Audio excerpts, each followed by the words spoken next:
Hello everyone, welcome to YCT book official. कैसे हैं आप सब लोग? आई होप कि सब अच्छे होंगे। चलिए, हम टिश्यू सिस्टम की बात कर रहे थे। टिश्यू सिस्टम में आप तीन प्रकार के टिश्यू सिस्टम पढ़ते हो। पहले हैं इपिडर्मल टिश्यू सिस्टम, उसके बाद ग्राउंड इपिडर्मल टिश्यू सिस्टम या फिर उन्हीं को ग्राउंड टिश्यू सिस्टम बोलते हैं। एंड नेक्स्ट है वो है वेस्कुलर टिश्यू सिस्टम। ठीक है, तो देखिए इपिडर्मल टिश्यू सिस्टम की बात कर रहे थे।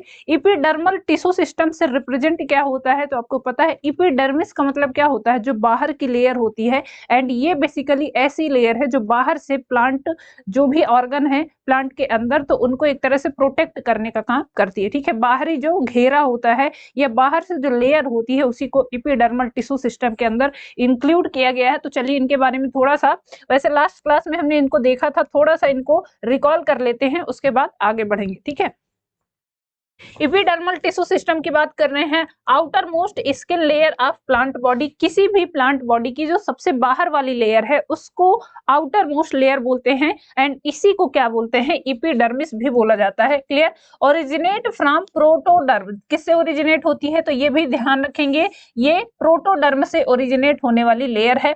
सिंगल लेयर्ड होगी, जनरली सिंगल लेयर्ड होगी तो उसको यूनिसेरेट बोलेंगे। एंड अगर मल्टी लेयर्ड होगी तो वो मल्टीसेरेट कही जाएगी। Clear. Multiseriate epidermis, characteristics of xerophytic habitat plant, ये जीरोफिटिक हैबिटेट में देखने को मिलेगी। कौन सी लेयर, जिसमें multi layer epidermal cells present होंगी। क्यों? क्योंकि ये करती क्या है बेसिकली, तो देखिए पहले तो अंदर जो पार्ट है उनकी सुरक्षा कर रही है, उसके अलावा ये वाटर लॉस को कम करती है। ठीक है, तो अगर जीरोफिटिक प्लांट में ये पतली लेयर होगी तो क्या होगी, अंदर के प्लांट डैमेज हो जाएंगे ड्यू टू कंडीशंस आप, क्योंकि वहां पर बहुत ज्यादा गर्मी होती है, बहुत ज्यादा सूखा होता है, धूप होती है, तो उसकी वजह से अंदर वाले प्लांट के पार्ट हैं वो डैमेज हो जाएंगे।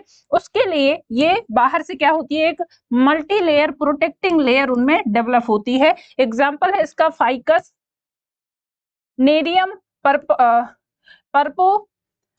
पेपेरोमिया और कैक्टस प्लांट, ये इसके एग्जांपल हैं जिनमें मल्टी लेयर्ड इपिडर्मिस देखने को मिलती है। और आगे पॉइंट देखते हैं। देखिए यहाँ पर आप देख सकते हो, पहली बात तो यहाँ पर सबसे ऊपर क्यूटिकल की लेयर होती है, कोलेनकाइमा उसके अंदर प्रेजेंट होगा, guard cells, xylem phloem present होंगे, ये इपिडर्मिस के नीचे प्रेजेंट होंगे। ठीक है, ये ग्राउंड टिश्यू है।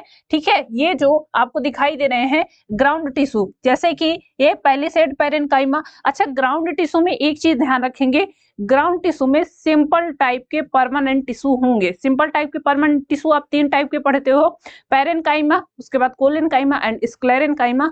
तो ये तीन टाइप के टिश्यूज ही आपको ग्राउंड टिश्यू में देखने को मिलेंगे। ठीक है, तो ये देखिए पैरेन्काइमा, ये सारे क्या हैं, ये ग्राउंड टिश्यू में आएंगे। और वेस्कुलर टिश्यूज में आप क्या पढ़ते हो, vascular bundle, xylem and phloem बनाता है, तो वेस्कुलर बंडल में आपको जाइलम एंड फ्लोएम देखने को मिलेंगे। क्लियर। ये देखिए स्टोमेटा हो गया, एपिडर्मल सेल्स हो गई, एंड बाहर क्या है, गार्ड सेल्स, जो कि स्टोमेटा को एक तरह से रिप्रेजेंट करती हैं। ठीक है, चलिए structure of epidermal cells, epidermal cells के स्ट्रक्चर कैसे हैं। Parenchymatous in nature, parenchymatous nature की होती है, कॉम्पैक्टली अरेंज होंगी, इंटरसेलुलर स्पेस इनमें अब्सेंट होते हैं, लिविंग सेल्स होती हैं, इंपॉर्टेंट है। ठीक है, लिविंग सेल होंगी, have large central vacuole, central vacuole इनमें क्या होंगे, बड़े बड़े होंगे। Also cutinized cell wall on outer surface, outer surface पर किसकी बनी सेल वॉल होती है, तो वो होती है क्यूटिकल की बनी, क्यूटिकल की बनी सेल वॉल इनमें प्रेजेंट होती है। Cutin wax like material, cutin wax मतलब बाहर से वैक्स लाइक मटेरियल प्रेजेंट होता है, जो कि बेसिकली इनको सुरक्षा प्रदान करने का काम करता है। Cuticle layer of cutin, cutin जो लेयर होती है वो एक्चुअल में किसकी बनी होती है, तो वो क्यूटिकल की बनी होती है।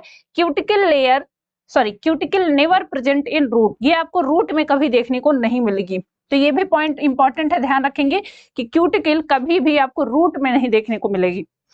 तो प्रेजेंट कहाँ होगी, स्टेम में प्रेजेंट होंगी। Clear. Epidermis of root, epidermis of root क्या होती है, विदाउट क्यूटिकल, इसको इपिब्लेमा टर्म यूज करते हैं इसके लिए। जहां पर इपिडर्मिस में क्यूटिकल एब्सेंट होगा तो उसके लिए टर्म यूज करते हैं इपिब्लेमा। और मैक्सिमम ये रूट में आपको देखने को मिलेगा, क्योंकि रूट में क्यूटिकल नहीं प्रेजेंट होता है। क्लियर। क्यूटिकल थिक होगी ये कहाँ पर होता है? जीरोफिटिक प्लांट में, जो बेसिकली मरुस्थलीय पौधे होते हैं, मरुस्थल में उगने वाले पौधे हैं, उनको जीरोफाइट्स बोलते हैं। और वहीं पर जो लेयर होगी क्यूटिकल की वो मैक्सिमम आपको थिक देखने को मिलेगी। क्लियर? क्यूटिकल एब्सेंट सब मार्ज्ड हाइड्रोफाइट्स, क्यूटिकल की लेयर कहां पर एब्सेंट होती है? तो जो एक्वाटिक प्लांट है उनमें एब्सेंट मिलेगी। Cuticle thin exposed surface of hydrophytes, cuticle adaptation to xeric condition, xeric condition मतलब कि सूखी कंडीशन में ये ज्यादा एडॉप्ट होती है। Cuticle resistance to oxidation and prevent loss of water, loss of water को कम करने का काम करती है। और देखते हैं आगे, ये देखिए, ये आपको एक वैक्स लाइक स्ट्रक्चर बाहर से दिखाई दे रहा है, ये क्यूटिकल का है। ये बाहर से जो ऑरेंज कलर की लेयर दिखाई दे रही है, ये क्यूटिकल का एक आवरण है जो कि प्लांट बॉडी में सबसे ऊपर चढ़ा हुआ होता है, जिसकी वजह से जो भी वाटर लॉस है वो बहुत कम हो पाता है। ठीक है, ये बाहर से ये आप जो लेयर देख पा रहे हो, ये लेयर, ये एक्चुअल में क्या है? ये क्यूटिकल की पूरी लेयर है जो कि प्लांट बॉडी में आप देख सकते हो ऐसे घिरी हुई रहेगी। उसके अंदर फिर एपिडर्मिस देखने को मिलेगी। ठीक है, चलिए फंक्शंस ऑफ एपिडर्मिस, एपिडर्मिस के फंक्शंस की बात कर लेते हैं कि कौन कौन से इसके फंक्शंस हैं। Protective layer that protect internal tissues against, ये बाहर से क्या है? प्रोटेक्शन का काम कर रही है। बाहर से एक तरह से ऐसी लेयर है जो बाहर से आवरण का काम कर रही है, तो उसके अंदर जो भी पार्ट प्रेजेंट है उनको प्रोटेक्ट करके रखेगी। मैकेनिकल इंजरी से प्रोटेक्ट करती है, हाई लाइट इंटेंसिटी से प्रोटेक्ट करती है, अगर बहुत ज्यादा धूप है तो उससे भी अंदर वाले पार्ट्स को बचाएगी। ठीक है, injurious thermal change, thermal change से भी बचाती है। Attack of microbes and parasite, microbes और पैरासाइट का जो बाहर से अटैक होता है उसको बचाएगी। एसिड रेन इफेक्ट से भी बचाएगी एंड जनरल एब्रेशन से भी बचाएगी। ठीक है, तो ये इसके काम होते हैं जनरली एपिडर्मिस के। Reduce loss of water, loss of water को कम करने का काम करेगी। Store water in succulent plant, succulent plant में वाटर स्टोरेज का काम करती है। फोटोसिंथेसिस इफ ग्रीन, यदि ग्रीन कलर की होगी तो फोटोसिंथेसिस के रूप में हेल्प करेगी या फिर फोटोसिंथेटिक पार्ट के रूप में ये काम करेगी। Modified structures are present for various functions, ये कई बार मॉडिफाइड हो जाती है और कई सारे अलग अलग काम भी करती है अलग अलग प्लांट में। क्लियर? तो ये आपको एपिडर्मिस के वर्क देखने को मिलेंगे। अब चलिए आगे बढ़ते हैं। इस स्पेशल एपिडर्मल स्ट्रक्चर्स हैं कुछ, तो उनकी बात कर लेते हैं जो कि मॉडिफाइड होते हैं और अलग अलग काम करते हैं। तो कौन कौन से हैं उनकी बात करते हैं। देखिए यहाँ पर आपको दिए हैं लिथोसाइट्स दी हैं, माइरोसिन सेल्स हैं, बुलीफॉर्म सेल्स, ट्राइकोम्स हैं, रूट हेयर्स हैं एंड स्टोमेटा। तो इनकी बात करते हैं कि करके कि ये मॉडिफाइड एपिडर्मल टिश्यूज हैं, एपिडर्मल सेल्स का पार्ट हैं जो कि कैसे मॉडिफाइड होते हैं एंड इनका काम क्या होता है। चलिए सबसे पहले देखेंगे लिथोसाइट्स। लिथोसाइट्स ये बेसिकली कहां से ओरिजिनेट हुआ है? इनको सिस्टोलिथ बोला जाता है, सिस्टोलिथ जिसके मतलब होता है कैविटी। क्लियर? एंड स्टोन का मतलब होता है एक स्टोन का मतलब क्या होता है? एक ऐसी कैविटी जो कि काफी मजबूत है। सिस्टोलिथ का मतलब यही होता है। It out growths of the epidermal cells wall usually of calcium carbonate, ये जो कैविटी है, ये जो स्टोन है किस चीज के बने हैं? तो ये कैल्शियम कार्बोनेट के बने होते हैं। Formed in special cells called lithocytes, ये क्या बनाती है? लिथोसाइट्स। तो लिथोसाइट्स की जो कैविटी है वो बनी होती है कैल्शियम कार्बोनेट की, और ये बाहर से एपिडर्मल टिश्यूज का मॉडिफिकेशन होते हैं जो कि आउटग्रोथ के रूप में दिखाई देते हैं। क्लियर? प्रेजेंट इन कहां पर देखने को मिलेंगे? Many genera of Acanthaceae, Acanthaceae में बहुत सारी जनरेशन है या बहुत सारी जो जीनस है उनमें देखने को मिलेगा। Plants in the family of Urticaceae, Urticaceae plant में मिलेगा। फैमिली कैनाबिएसी में मिलेगा।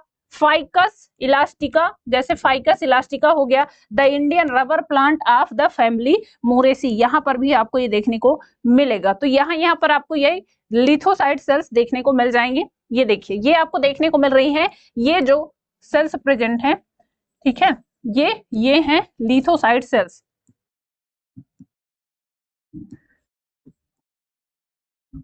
ये लिथोसाइट सेल्स हैं जो कि किसके बनी है? ये कैल्शियम कार्बोनेट के कंपाउंड की बनी होती हैं, तो ये भी ध्यान रखेंगे। क्लियर? चलिए अगले सेल्स हैं वो हैं माइरोसिन सेल्स, इनकी बात करते हैं। माइरोसिन सेल्स बेसिकली कहाँ कहाँ पर प्रेजेंट होती हैं, तो देखिए जो ब्रेसिकेसी फैमिली के मेंबर्स हैं, ब्रेसिकेसी आपको पता है जो सरसों की फैमिली है, तो उनमें ये सेल्स प्रेजेंट होती हैं और इनसे निकलते हैं कुछ स्पेशल टाइप के सबस्टेंस, कुछ स्पेशल पदार्थ निकलते हैं, जिसकी वजह से जो ब्रेसिकेसी फैमिली के मेंबर्स हैं उनमें, उन पौधों में बेसिकली विशेष रूप की गंध होती है, एक केमिकल रिलीज होता है इससे।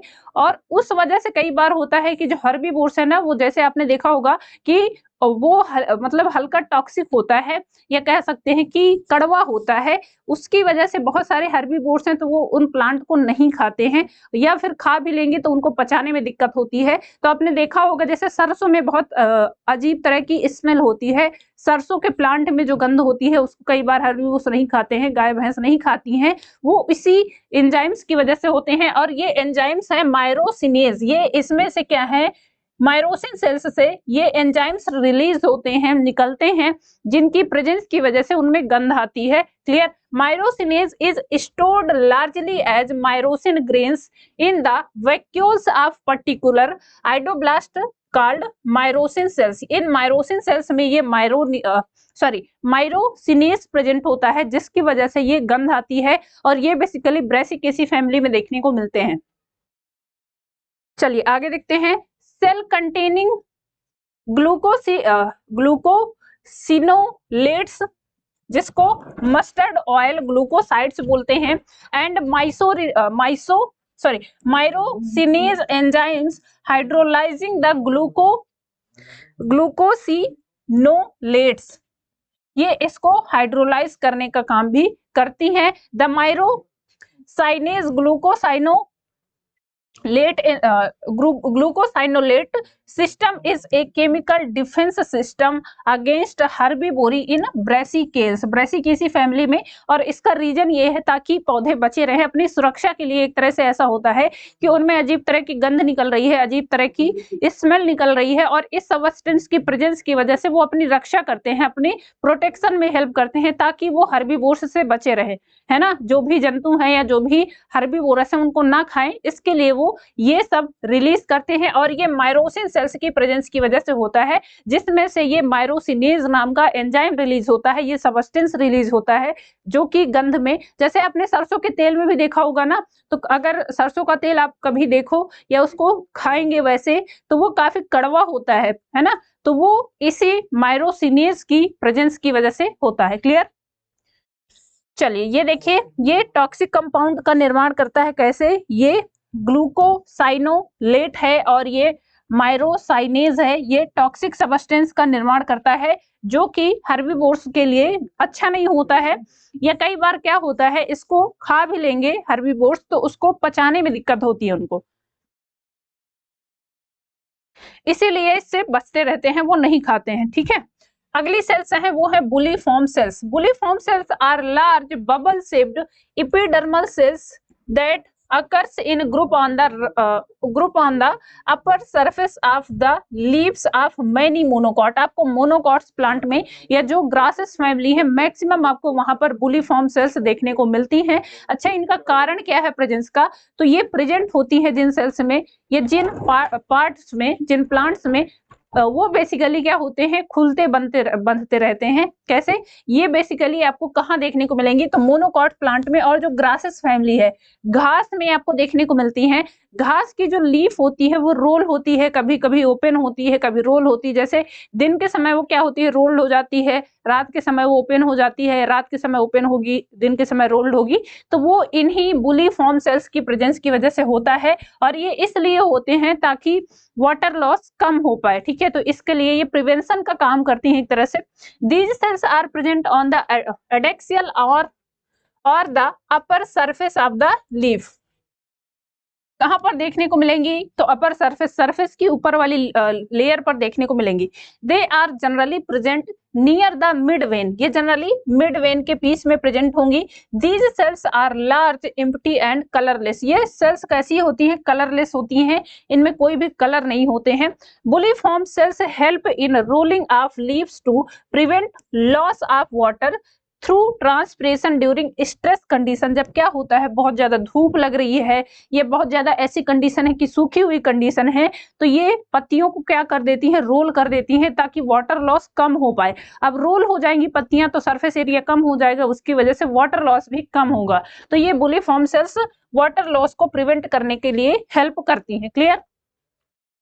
चलिए ये देखिए, ये आपको क्या है, ये मिड वेन है और यहाँ पर ये बुलिफॉर्म सेल्स देखने को मिलेंगी। कई बार होता है जैसे पत्तियां दिन में आपको ऐसे क्या है सीधी सीधी दिखाई देंगी, लेकिन वो फिर पता चले ऐसे कई बार रोल हो जाती हैं due to prevention of water loss, ताकि वाटर लॉस उनमें से कम हो पाए। तो ये इन्हीं बुलिफॉर्म सेल्स की प्रेजेंस की वजह से होता है।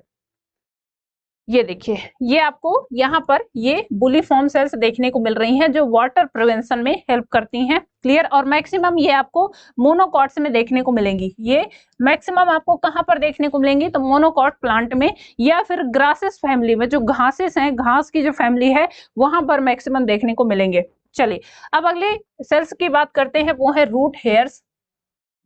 ए hair like outgrowth of a plant root. Plant root में हेयर लाइक स्ट्रक्चर प्रेजेंट होते हैं, absorb water and minerals from the soil. इनका काम क्या होता है, तो ये बेसिकली वाटर को और मिनरल्स को सॉइल से एब्जॉर्ब करने का काम करते हैं।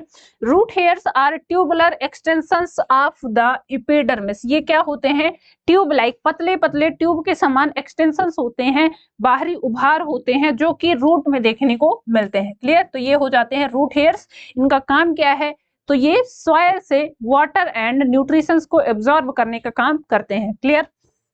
चलिए और आगे बढ़ते हैं। स्टोमेटा।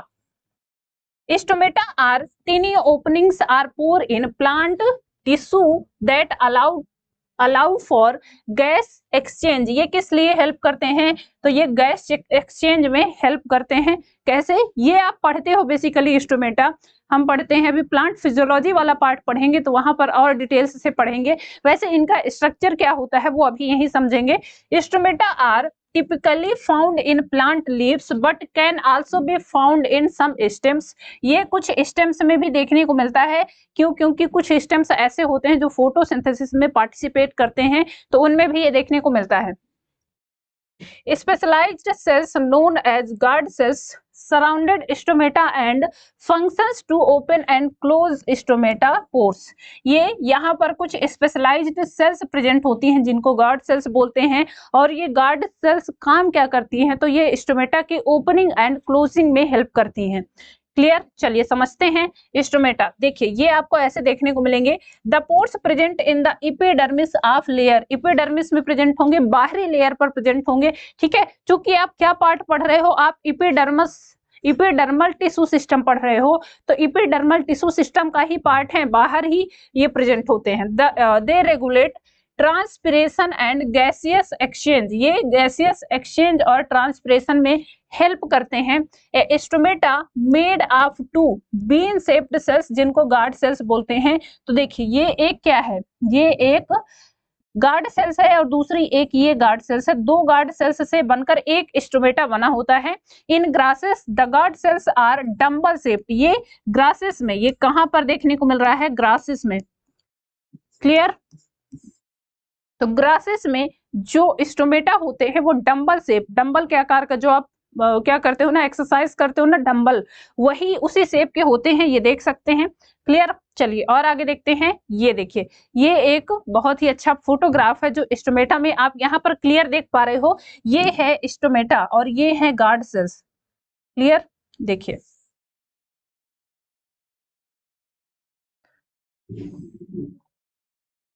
ये क्या है, ये दोनों क्या है, ये दो गार्ड सेल्स हैं और इसको कंप्लीटली क्या बोलेंगे, ये है stomata.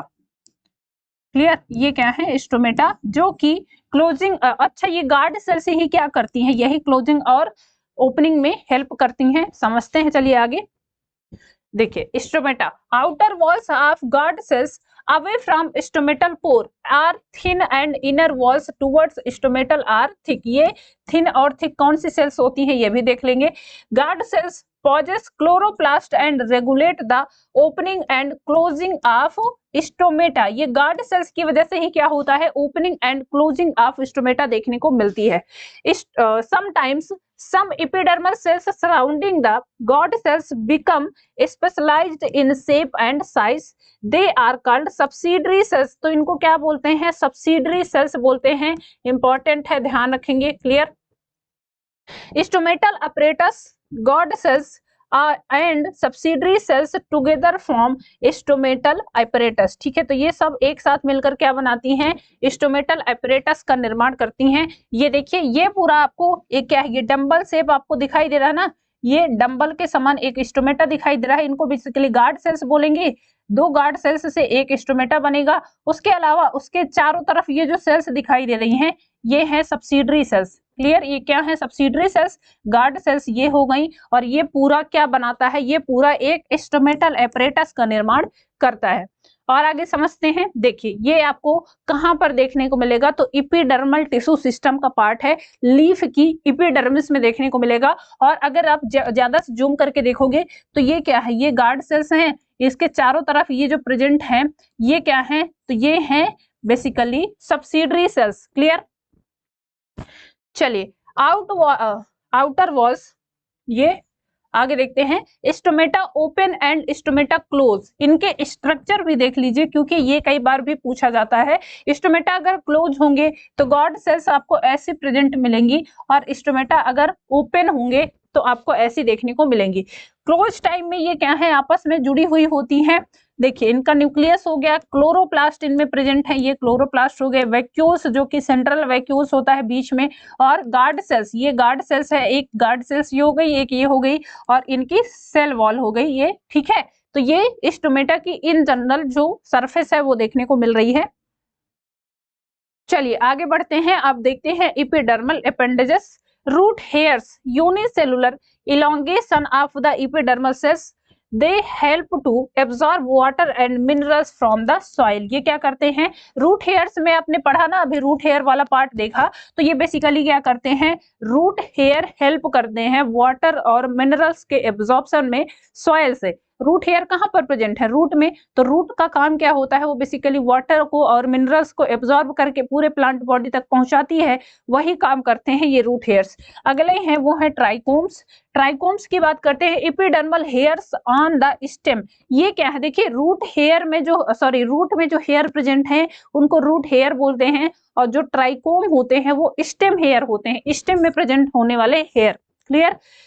Epidermal hair on the stem, they are usually multicellular, branched or unbranched, and soft or stiff. They may be secretory, they prevent water loss due to transpiration। चलिए आगे और आ जाते हैं एनसीईआरटी में। एनसीईआरटी क्या लिखती है स्टोमेटा के बारे में, उसके बारे में देख लेते हैं। Stomata are structures present in the epidermis of leaves. Leaves की इपिडर्मिस में प्रेजेंट होती है, जैसे कि आप ये देख पा रहे हैं, ये क्या है, एक लीफ है, ये मान लीजिए एक लीफ है, तो कहां पर इपिडर्मिस में प्रेजेंट होंगे, ये बाहर वाली जो पार्ट है, यहीं पर आपको, यहाँ पर बाहर की लेयर में इपिडर्मिस में ये हो जाएगी इसकी इपिडर्मिस। ठीक है, ये इपिडर्मिस है, तो बाहर इपिडर्मिस में ही ये प्रेजेंट होते हैं क्या, stomata. Clear. Stomata regulate the process of transpiration and gaseous exchange. Each stomata is composed of two bean shaped cells, जिसको क्या बोलते हैं, जिनको गॉड सेल्स बोलते हैं, with which encloses stomatal pores, जो कि स्टोमेटल पोर्स से इनक्लोज्ड होती हैं। क्लियर। चलिए, in grasses the guard cells are dumbbell shaped. Grass में कैसी होती हैं, डम्बल शेप होती हैं। ये क्वेश्चन पूछा गया है, तो इसको ध्यान रखिएगा, क्योंकि पूछा है क्वेश्चन कि ग्रासेस में जो गॉड सेल्स होती हैं उनका शेप कैसा होता है, ध्यान रखेंगे। ठीक है, कैसा होता है, डम्बल शेप होता है। The outer walls of guard cells away from the stomatal pore are thin and the inner walls, वो क्या होते हैं, टुवर्ड्स द स्टोमेटल पोर, ये थिक होते हैं। क्लियर, ये थिक होते हैं। The guard cells possess chloroplast and regulate the opening and closing of stomata. तो इन गॉड सेल्स में क्या होती हैं, क्लोरोप्लास्ट देखने को मिलते हैं और इन क्लोरोप्लास्ट की वजह से opening and closing of stomata देखने को मिलता है। Sometimes a few epidermal cells in the vicinity of the god cells become specialized in their shape and size and are known as subsidiary cells। तो ये क्या है, ये बाहर से देखिए, ये मान लीजिए क्या है, एक स्टोमेटा है, ठीक है, ये आपको स्टोमेटा देखने को मिल रहा है। तो इसके बाहर आपको ऐसे क्या है, ये सब्सिडरी सेल्स देखने को मिलती हैं। क्लियर, ये सब्सिडरी सेल्स क्या हैं, स्टोमेटा को घेरे रहती हैं चारों तरफ से, तो ये सब्सिडरी सेल्स होती हैं। The stomatal apertures guard cells and the surrounding subsidiary cells are together called stomatal apparatus। इनको आपस में इनको क्या बोलते हैं, तो इनको stomatal apparatus बोला जाता है। चलिए अब आ जाते हैं, ये खत्म होता है हमारा epidermal tissue system.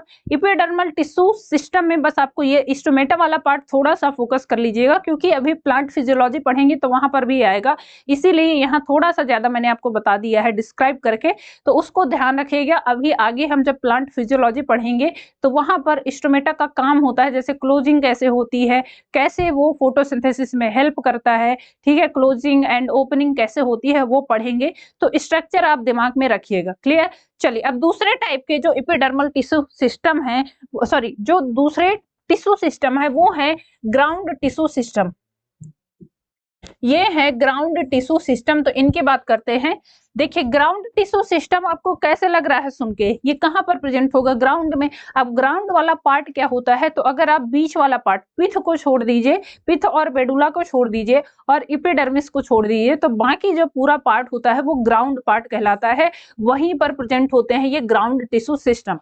Consist of all tissues except epidermis and vascular bundle. Epidermis में इपिडर्मल टिश्यू सिस्टम प्रेजेंट होंगे एंड वेस्कुलर बंडल में क्या होते हैं, तो वहां पर वेस्कुलर बंडल टिश्यूज होंगे। क्यों, क्योंकि वेस्कुलर बंडल में आप क्या पढ़ते हो, जाइलम एंड फ्लोएम पढ़ते हो, तो वेस्कुलर बंडल में जाइलम एंड फ्लोएम होंगे। बाकी इपिडर्मल में आपने पढ़ लिया, एपिडर्मल टिश्यू सिस्टम थे। अब बचा ग्राउंड, तो ग्राउंड में क्या होगा, तो यहाँ पर होते हैं simple permanent tissue permanent simple type के टिश्यू सिस्टम, और वो तीन टाइप के आपने पढ़े हैं, parenchyma, collenchyma and sclerenchyma. Clear. They are simple tissue, ये पैरेन्काइमा हो सकते हैं, कोलेन्काइमा एंड स्क्लेरेन्काइमा। अच्छा एक चीज और ध्यान रखेंगे, यहाँ पर ऐसा नहीं है कि पैरेन्काइमा ही प्रेजेंट होंगे, कोलेन्काइमा ही प्रेजेंट होंगे या स्क्लेरेन्काइमा ही प्रेजेंट होंगे। ये तीनों प्रेजेंट हो सकते हैं, दो प्रेजेंट हो सकते हैं, एक प्रेजेंट हो सकते हैं, या फिर ये सब ग्रुप में हो सकते हैं, तो ये जरूरी नहीं है कि एक ही प्रेजेंट हो। Clear. Parenchyma cells are present in cortex. Parenchyma generally cortex में देखने को मिलेगा, पेरिसाइकल एंड पिथ में देखने को मिलेगा, एंड मेडुलरी रेज, यहाँ पर आपको पैरेन्काइमेटस सेल्स देखने को मिलेंगी in the primary stem and root. Clear. In leaves the ground tissue consist of thin walled chloroplast. Ground tissue क्या बनाता है, थिन वॉल्ड क्लोरोप्लास्ट बनाता है, containing cells and it called mesophylls. इसको क्या बोलते हैं, तो मीजोफिल्स बोलते हैं इनको। चलिए एनसीईआरटी क्या लिखती है, all tissue except epidermis and vascular bundles. Epidermis और वेस्कुलर बंडल के अलावा जितने भी प्लांट टिश्यूज हैं वो सारे के सारे ग्राउंड टिश्यूज में आते हैं। It consist of simple tissue such as parenchyma, collenchyma and sclerenchyma. ये कौन से टाइप हैं, तो ये है सिंपल परमानेंट टाइप के टिश्यूज। कॉम्प्लेक्स परमानेंट टिश्यू पढ़ते हो आप दो टाइप के, xylem and phloem, and simple permanent tissue आप पढ़ते हो तीन टाइप के, पैरेन्काइमा, कोलेन्काइमा एंड स्क्लेरेन्काइमा। तो ये आपको ग्राउंड टिश्यू में देखने को मिलते हैं। Parenchymatous cells are usually present in cortex, pericycle, pith and medullary rays in the primary stems and root. In leaves the ground tissue consists of thin walled chloroplast containing cells and is called mesophyll. इसको क्या बोलते हैं, mesophyll. Clear. तो ये point भी याद रखेंगे। चलिए थोड़ा सा और आगे देखते हैं, between epidermis and vascular bundles. Ground tissue आपको कहां पर प्रेजेंट मिलेंगे, तो दोनों के बीच में, इपिडर्मिस अपर सरफेस हो गई और वेस्कुलर बंडल बीच में होते हैं, उनके बीच में जितना भी प्रेजेंट है वो सारा का सारा क्या होगा, ग्राउंड टिश्यू सिस्टम में आएगा। हेट्रोजीनस इन नेचर, हेट्रोजीनस का मतलब अलग अलग टाइप के हो सकते हैं और अलग अलग टाइप में इनमें पैरेनकाइमा, कोलेनकाइमा एंड स्क्लेरेनकाइमा तीनों हो सकते हैं। Clear. Major mass of plant body, सबसे ज्यादा जो पार्ट होता है प्लांट बॉडी का वो ग्राउंड टिश्यू सिस्टम से ही मिलकर बना होता है। डाइवर्सिफाइड फंक्शंस, कई सारे इनके फंक्शंस होते हैं। Included cortex, pericycle, pith and pith rays, ये इनके पार्ट होते हैं generally. partially originate from periblem and partially from plerome. ठीक है, तो प्लूरॉन एंड पेरीब्लेम से partially originate होते हैं। चलिए, पहला जो पार्ट है वो है कॉर्टेक्स, एक्स्ट्रा स्टीलर जोन बोलते हैं इसको, between epidermis and steel. Steel वाला पार्ट कौन बना रहा है? तो स्टील वाला पार्ट बना रहा है वेस्कुलर बंडल। तो स्टील और कॉर्टेक्स, सॉरी, स्टील और एपिडर्मिस के बीच में जो पार्ट है उसको क्या बोलेंगे? कॉर्टेक्स बोलेंगे। 3 जोन्स होंगे, hypodermis, general cortex and endodermis. Hypodermis ध्यान रखेंगे वो एपिडर्मिस का पार्ट नहीं है, ठीक है। एपिडर्मिस एपिडर्मल टिश्यू सिस्टम में केवल और केवल एपिडर्मिस आती है। हाइपोडर्मिस और एंडोडर्मिस ये किसका पार्ट है? तो ये ग्राउंड टिश्यू सिस्टम का पार्ट है। इसमें कंफ्यूज होते हैं तो ध्यान रखेंगे।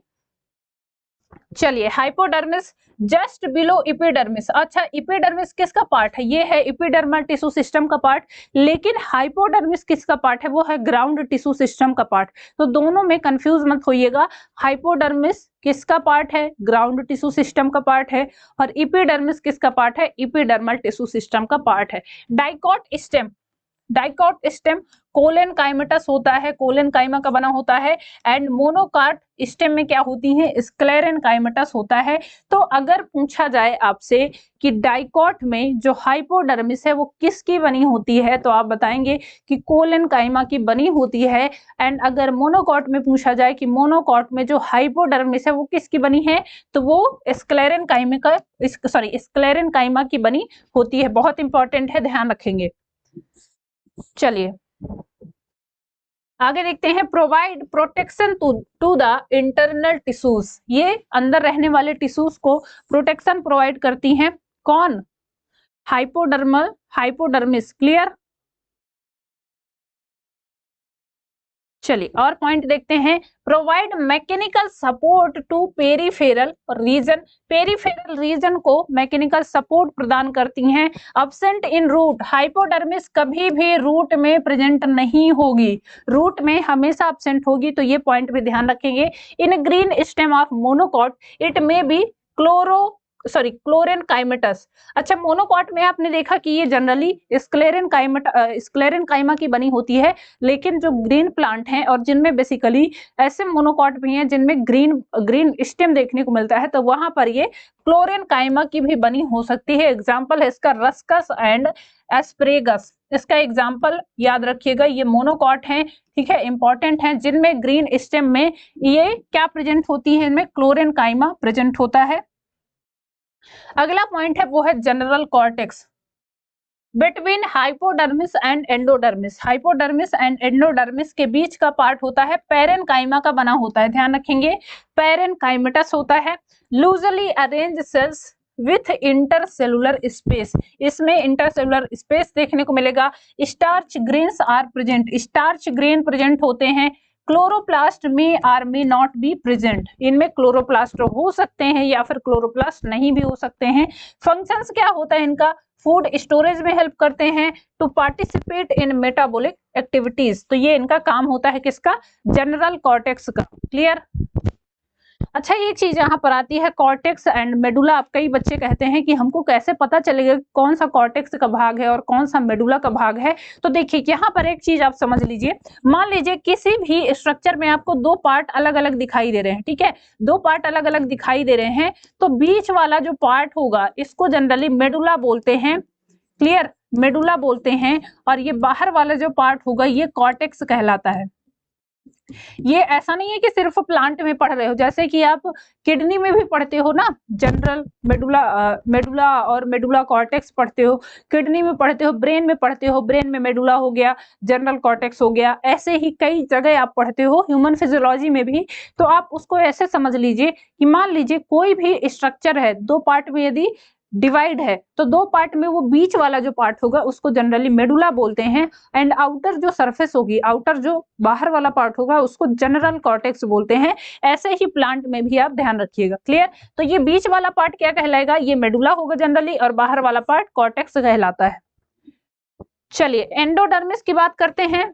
Endodermis inner most layer of cortex, cortex की सबसे अंदर वाली लेयर होती है। इंडो का मतलब क्या होता है? सबसे अंदर वाली layer. Limited layer of stele, single layered होती है, इंपॉर्टेंट है, ध्यान रखेंगे। Compactly arranged modified parenchyma cells, ये भी पैरेनकाइमा की बनी होती है। इंटरसेलुलर स्पेस यहाँ पर अब्सेंट होते हैं। वर्टिकली इलोंगेटेड सेल्स होती हैं and barrel shape cells in cross section में देखने को मिलती हैं। एंडोडर्मिस की बात करते हैं। देखिए ये कैस्पेरियन स्ट्रिप आपको देखने को मिल रही है, मेटाजाइलम देखने को मिल रहे हैं, और यहाँ पर ये प्रेजेंट है क्या? ये स्टील वाला पार्ट है। ये कौन सा है? स्टील वाला पार्ट, और इससे जुड़ी हुई है क्या? एंडोडर्मिस, जो कि कॉर्टेक्स का सबसे निचला वाला पार्ट होता है। ठीक है। The endodermal cells are characterized by the presence of waxy substance like suberin. इनमें क्या होता है? सुबेरिन देखने को मिलता है in the form of band or strip on their radial plane and transverse walls. These are commonly called Casparian strips. इनको क्या बोलते हैं? कैस्पेरियन स्ट्रिप्स हैं। ये देखिए ये कैस्पेरियन स्ट्रिप देखने को मिल रही हैं, और ये किसकी बनी है? तो ये सुबेरिन की बनी होती हैं। किस सबस्टेंस की बनी है? सुबेरिन की, ध्यान रखेंगे। कैस्पेरियन स्ट्रिप्स डिस्कवर्ड बाय कैस्पेरी, कैस्पेरी की डिस्कवरी है, इसी वजह से इनको कैस्पेरियन स्ट्रिप्स बोला गया है। लिग्निन में also found in Casparian strips, तो इनमें जरूरी नहीं कि सिर्फ सुबेरिन ही हो, इनमें लिग्निन भी प्रेजेंट हो सकता है। क्लियर? ये देखिए ये आपको देखने को मिल रही, ये है कैस्पेरियन स्ट्रिप्स। क्लियर? ये कैस्पेरियन स्ट्रिप्स देखने को मिल रही हैं। फंक्शंस ऑफ एंडोडर्मिस, एंडोडर्मिस के फंक्शंस की बात कर लेते हैं। Water tight jacket between xylem and phloem, ये स्टील के बीच में प्रेजेंट है ना, तो क्या करती है? वाटर टाइट जैकेट, जैकेट की तरह काम करती है। क्लियर? जैसे जैकेट आप पहनते हो तो वैसे ही ये एक लेयर है जो कि जाइलम एंड कॉर्टेक्स के बीच में कैसी प्रेजेंट है? वाटर टाइट जैकेट का काम करती है। एक्ट लाइक एयर डैम, ये कैसे? जैसे एयर डैम बनते हैं ना, अच्छा आपने देखा होगा ना वाटर डैम जो बांध बनते हैं, वैसे ही ये भी एक बांध की तरह ही काम करती है। किसके किसके बीच में? तो जाइलम और कॉर्टेक्स के बीच में। प्रोटेक्टिव होती है, एसेसरी एपिडर्मिस होती है। Regulate and maintain root pressure, ये रूट प्रेशर को मेंटेन करने का काम करती है। एक्ट लाइक वाटर डैम, ऐसे जैसे कि वाटर डैम, अब ज्यादा होगा, ज्यादा रूट प्रेशर होगा तो फिर क्या होगा? यहाँ पर जो एयर सैक प्रेजेंट है या जो प्रेजेंट है स्ट्रक्चर वो ओपन हो जाएंगे। तो ऐसा है ना कि जब बहुत ज्यादा बांध आ जाए, बहुत ज्यादा बाढ़ आ जाएगी तो क्या होगा? बांध टूट जाएंगे। वैसे ही इनके स्ट्रक्चर्स भी हैं जो वाटर डैम की तरह काम करते हैं। सिस्टमेटाइज्ड वाटर फ्लो, जिसको पैसेज सेल बोलते हैं, स्टार्च शीथ की बनी होती हैं। तो ये पॉइंट किसके बारे में याद रखेंगे? एंडोडर्मिस के बारे में। Remember that in root cortex is homogenous, consist of only parenchyma. अच्छा, रूट कॉर्टेक्स में सिर्फ और सिर्फ पैरेनकाइमेटस सेल्स देखने को मिलती हैं। Clear? When general cortex and hypodermis are not differentiated, तो इसको बोलते हैं ग्राउंड टिश्यू। जब जनरल कॉर्टेक्स और हाइपोडर्मिस अलग अलग नहीं है तो उस कंप्लीट स्ट्रक्चर को ग्राउंड टिश्यू बोलते हैं। Passage cell lack Casparian strips, passage cell में कैस्पेरियन स्ट्रिप्स नहीं देखने को मिलेंगी। एंडोडर्मिस अब्सेंट इन एंडोडर्मिस कहाँ कहाँ अब्सेंट होगी? Woody stem of dicot, dicot के वुडी स्टेम में, and gymnosperms and in angiosperms leaves, तो यहाँ पर ये एंडोडर्मिस नहीं देखने को मिलती है। Woody stem of dicot and gymnosperms, gymnosperms के वुडी स्टेम में भी नहीं देखने को मिलेगी, एंड आल्सो एंजियोस्पर्म्स की लीफ में भी अब्सेंट होगी। क्लियर? चलिए अब बात करते हैं नेक्स्ट स्ट्रक्चर जो कि है pericycle. Between endodermis and vascular bundle, vascular bundle जो कि क्या कंटेन करता है? तो इसमें है जाइलम एंड फ्लोएम। इसमें कौन कौन से स्ट्रक्चर हैं? जाइलम एंड फ्लोएम प्रेजेंट हैं। तो इनके बीच में क्या है? इनके बीच में ये पेरीसाइकिल प्रेजेंट होगी किसके किसके बीच में, endodermis and xylem and phloem के बीच में। On one or several layer, एक या एक से अधिक लेयर हो सकती है। Outermost part of stele, stele जो बनती है उसका सबसे बाहर वाला पार्ट होता है। इंट्रा स्टीलर टिश्यूज प्रेजेंट होते हैं। क्लियर। चलिए कुछ पॉइंट यहाँ पर लिखे हैं, इनको देख लेते हैं। इन ऑल रूट्स होमोजीनस, सारी के सारी रूट्स में ये कैसी प्रेजेंट होगी पेरीसाइकिल, तो होमोजीनस होगी एंड पैरेनकाइमेटस होगी, पैरेनकाइमा की बनी होगी। डाइकॉट स्टेम में हेट्रोजीनस होगी, स्क्लेरेनकाइमा एंड पैरेनकाइमा दोनों की बनी होगी। एंड टेरिडोफाइट में ध्यान रखेंगे, टेरिडोफाइट में होमोजीनस होती है एंड पैरेनकाइमेटस बनी होती है, पैरेनकाइमा सेल्स की बनी होगी। क्लियर। और आगे पॉइंट है तो देखिए ये आपको दिखाई दे रहा, ये बीच में क्या है, पीठ देखने को मिल रहा, ये आपको क्या है, वेस्कुलर बंडल देखने को मिल रहे हैं। क्लियर। ये जाइलम एंड फ्लोएम प्रेजेंट है और ये बीच में क्या है, ये पिथ रेस प्रेजेंट है। पेरीसाइकिल जो कि किसका पार्ट है, ये देखिए ये पेरीसाइकिल आपको देखने को मिल रही। एंडोडर्मिस हो गई, जनरल कॉर्टेक्स हो गया ये, और ये हाइपोडर्मिस हो गई ये वाली रेड वाली, और ये इपिडर्मिस सबसे आउटर लेयर इपिडर्मिस का काम करेगी। क्लियर। तो ये स्ट्रक्चर भी देख लीजिएगा। चलिए फंक्शंस ऑफ पेरीसाइकिल, पेरीसाइकिल के फंक्शंस की बात कर लेते हैं। In roots it gives rise to lateral roots, lateral roots आपने देखा है ना कि एक तो मेन रूट होगी और उससे जुड़ी कई सारी रूट बाहर को निकलेंगी, तो वो होती है लेटरल रूट्स। तो पेरीसाइकिल का काम क्या है कि वो लेटरल रूट्स को ग्रोथ करने में हेल्प करती है। It becomes meristematic to form lateral roots so called pericambium, इसीलिए इनको क्या बोलते हैं, पेरिकैम्बियम बोलते हैं। क्लियर। जैसे कि प्रोकैम्बियम से आपने क्या पढ़ा है, जाइलम एंड फ्लोएम निकलते हैं, वैसे ही इनसे लेटरल रूट्स निकलती हैं। अच्छा जाइलम और फ्लोएम की बात करते हो तो वो आपने पढ़ा है लेटरल मेरिस्टेमेटिक टिश्यूज का पार्ट होते हैं, वैसे ही लेटरल रूट्स जिससे निकलती हैं वो है पेरीसाइकिल, तो इसको प्रोकैम्बियम पेरिकैम्बियम भी बोला जाता है। इन स्टेम कॉर्क कैम्बियम में अराइजेस फ्रॉम इट, स्टेम में भी कॉर्क कैम्बियम इसी से निकल सकता है। इन abnormal secondary growth it may give rise to secondary cambium. In monocot it is sclerenchymatous, monocot में ये sclerenchymatous हो सकती है, मैकेनिकल सपोर्ट का काम करती है, स्टोरेज ऑफ फूड मटेरियल का भी काम करती है। क्लियर। तो पेरीसाइकिल के फंक्शंस हो गए और कुछ इंपॉर्टेंट नोट हैं उनको भी नोट कर लीजिएगा। पेरीसाइकिल एब्सेंट इन, पेरीसाइकिल कहां पर एब्सेंट होगी, प्रेजेंट नहीं है, तो root and stem of aquatic plants, parasitic angiospermic plant, यहां पर पेरीसाइकिल एब्सेंट होगी। Clear. In pteridophyta pericycle single layer, pteridophyta में पेरीसाइकिल सिंगल लेयर होती है। जिम्नोस्पर्म्स में पेरीसाइकिल मल्टी लेयर होगी, ध्यान रखेंगे जिम्नोस्पर्म्स में मल्टी लेयर है, एंड एंजियोस्पर्म में पेरीसाइकिल 2 या 3 लेयर की हो सकती है। क्लियर। तो ध्यान रखेंगे ये एक्स्ट्रा पॉइंट है जो आपके एनसीईआरटी में नहीं दिए गए हैं, फिर भी क्वेश्चंस पूछे गए हैं इससे, तो ये पॉइंट नोट कर लीजिएगा। चलिए अगला पार्ट आता है पिथ, या इसी को मेडुला बोलते हैं। Clear. Main internal more or less cylindrical ground tissues forms central cylindrical core of the stem, externally remains bounded by the vascular bundle, बाहर से ये vascular bundle से क्या होती है, घिरी हुई होती है। consist of isodiametric and loosely arranged parenchymatous cells, large intercellular space होते हैं इनमें। चलिए देखते हैं। If in young delicate stem may have chloroplast, young delicate stem में इनमें में भी क्लोरोप्लास्ट प्रेजेंस हो सकता है। मेच्योर पिथ सेल्स ये क्या होती है, ल्यूकोप्लास्ट आर प्रेजेंट, इनमें ल्यूकोप्लास्ट प्रेजेंट होगा।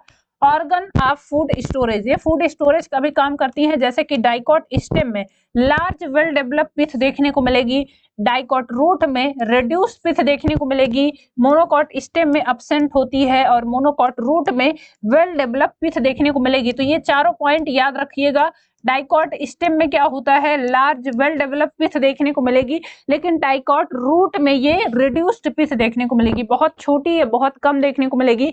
मोनोकॉट स्टेम में तो एब्सेंट ही है, मोनोकॉट स्टेम में नहीं प्रेजेंट होगी और मोनोकॉट रूट में वेल डेवलप्ड पिथ देखने को मिलती है। कंफ्यूजिंग है, पॉइंट नोट कर लीजिएगा। अगला है कुकुरबिटेसी फैमिली के मेंबर्स में ये हॉलो पिथ देखने को मिलती है, खोखली पिथ देखने को मिलती है। क्लियर, आपने देखा होगा जैसे कुकुरबिटेसी के स्टेम हैं तो वो बीच में क्या होते हैं, खोखले होते हैं, तो वहां पर पिथ कैसी है, हॉलो है, खोखली देखने को मिलती है। क्लियर, हर्बेसियस डाइकॉट्स में भी हॉलो पिथ देखने को मिलती है, उनमें भी खोखली पिथ देखने को मिलेगी। Outermost cells of pith in some plants are smaller than normal cells, जैसे इसको क्या बोलते हैं तो मेडुलरी शीथ बोलेंगे या इसी को प्री मेडुलरी जोन के नाम से भी जाना जाता है। क्लियर, पिथ रेस या मेडुलरी रेस क्या है इनको भी समझ लेते हैं। The vascular bundles remains separated due to the presence of long strip of parenchymatous tissues passing through them. Such strips are called, इनको पिथ रेस बोला जाता है। एक्सटेंशंस ऑफ पिथ सेल्स, जो आप पिथ पढ़े उसी के एक्सटेंशंस होते हैं। In roots not distinct, roots में अलग अलग नहीं दिखाई देती हैं। Help in radial conduction of food and water from cortex to pith region in the cortex and pith region in both directions, दोनों डायरेक्शंस में ये फूड एंड वाटर के कंडक्शन में हेल्प करती हैं। कहां पर, पिथ में। क्लियर, तो ये कंप्लीट होता है हमारा क्या, जो भी ग्राउंड टिश्यू सिस्टम था। ठीक है, तो ये ग्राउंड टिश्यू सिस्टम यहाँ पर कंप्लीट होता है। अब एक टिश्यू सिस्टम और बचता है जो कि है वेस्कुलर टिश्यू सिस्टम, उसमें जाइलम एंड फ्लोएम पढ़ना है, तो चलिए वो नेक्स्ट सेशन में कंप्लीट करेंगे। तो पढ़ते रहिए, मिलते हैं नेक्स्ट सेशन में, इसको पढ़ लीजिएगा, उसके बाद आगे पढ़ेंगे vascular tissue system. Clear, tissue system फिर वहां पर कंप्लीट हो जाएगा। तो चलिए मिलते हैं नेक्स्ट सेशन में, तब तक पढ़ते रहिए। Okay, thank you class.